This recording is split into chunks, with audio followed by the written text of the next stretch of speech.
Now today we're going to do things slightly differently. We're going to be basing our production all around guitar. And I've said it before and I'll say it again. I'm not a guitarist, but I do know a few chords and a few licks that I can use to create something. Now I'm ashamed to say that I practice maybe once a month, which is terrible, but that's not going to stop me from creating something new with my electroacoustic guitar right here. Now the vibe we're going to go for sounds like this.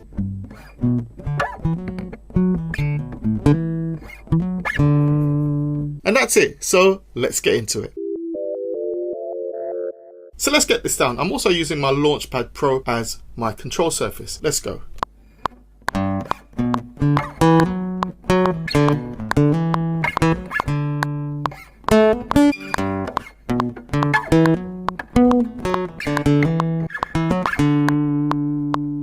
So as you can see right here, we're producing at a tempo of 140 BPM, kind of doing double time really. I've also sent the signal through this great plugin by Tony Maserati ACG Acoustic. Next thing I'm going to do is switch on flex, set this to polyphonic. Now I'm going to go in and I'm going to adjust some of these slices so I can get things a little bit tighter. I kind of fell off the pulse slightly on the second half of this. I don't want it too rigid, but just a little tighter. So let's do that.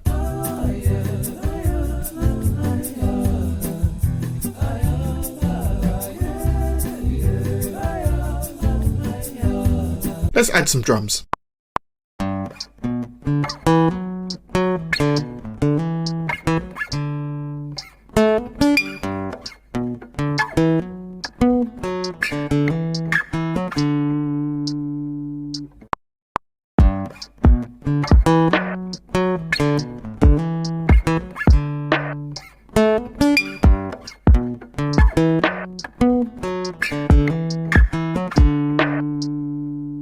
Okay, so we got some drums down, so it's time for some guitar chords. And we're just going to bounce between two chords.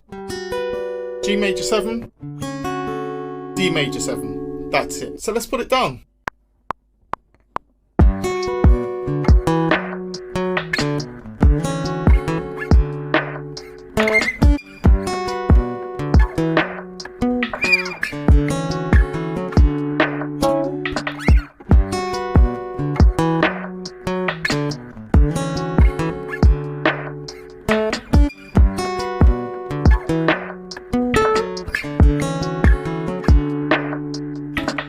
Okay, so we have the foundation and now we're going to lay down some more toppings, which will now include my electric. Again, trying to keep things real simple, just a few licks. And as you can see here on the screen, I'm using a couple of plugins which are going to work really great for shaping the tone of this particular part. I want a more darker tone for the electric that's going to sit underneath these two first parts and complement them. What I'm using here is the Voltage Amps guitar and the CLA guitars, both by Waves. So here's an A-B of the tone of the guitar, first with the plugins bypassed.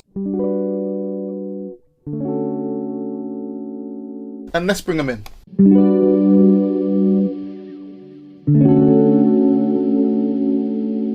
Really lovely tone. Now one important thing I need to share with you is the importance of placing your guitar plugins in a sensible order. If you can see right here, we've got my guitar effects plugin, and then we got my guitar virtual amp plugin. And over on the channel strip, you can see the same.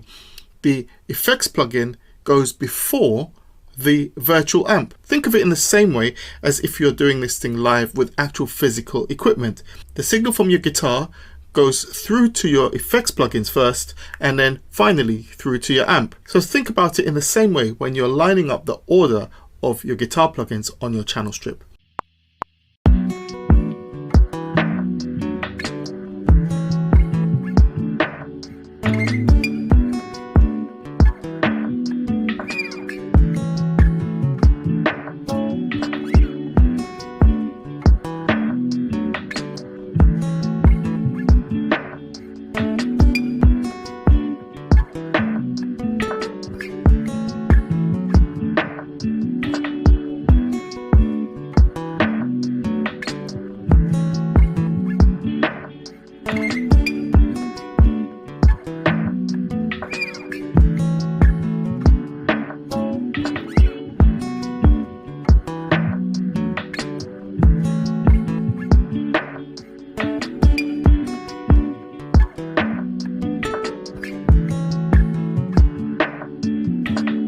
Okay, so I'm going to round things off with my bass line. And as you can see, besides the very simple drum pattern, everything else here is guitars just playing some very basic licks over 2 chords. And that's what's possible when you keep things simple. So on my bass channel, I've got 2 plugins. I'm using the CLA Bass as my effects plugin, and I'm using the Voltage Amps Bass as my virtual bass plugin. And as I said before, the signal should hit the effects plugin before it hits the amp. I'm using the 4-string Warwick for this one instead of the 5-string because of the tone I'm looking for, and we'll put this one down. Afterwards, I'll do a quick edit, arrange and mix, and then we'll play out. So let's get this one in.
And remember to check the description of this video to download all of the Waves plugins I've used in this production, and you can try them out completely free of charge. If I brought you value, remember to kindly give me a like on the video. It will really help me growing my channel, and it's completely free. You can also subscribe to the channel and leave me a comment. It's always great hearing from you. So until next time, I'm Deuce, I'm out. Peace.